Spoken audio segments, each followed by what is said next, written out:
Sarni talo nanti Jisu mahang theklo epe choklo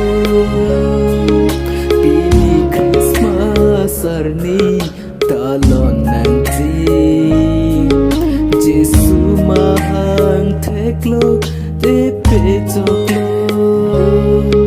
Je papi hek pensi banglo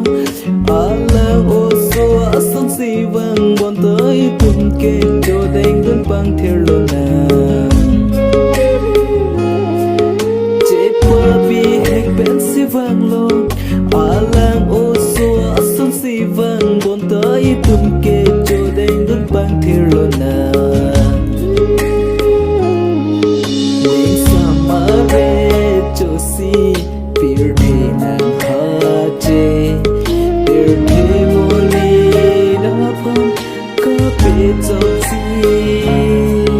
Ning samare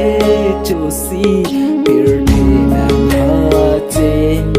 pirdi muli daphan ka pe chokji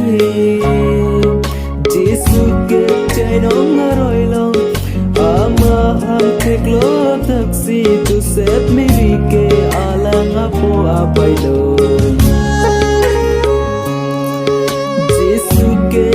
nong roi long ama hang theklo taksi Joseph Mary ke alang apo apai do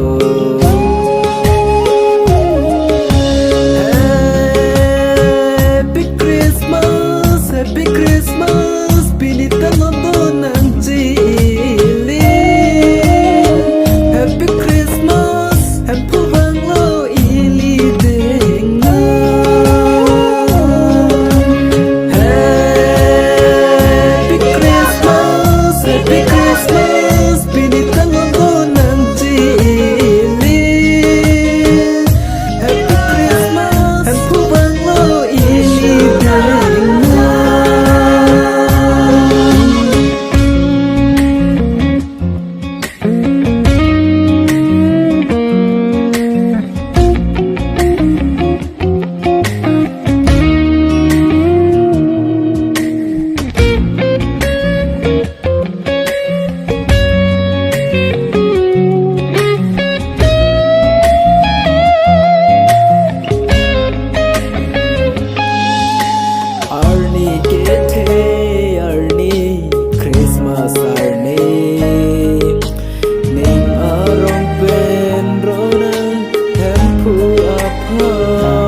la sia lang ban ini kan tir bendeng na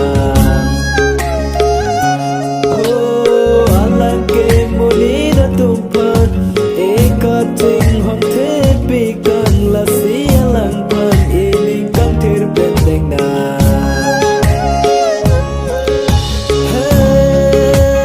Happy Christmas, Happy Christmas, pinita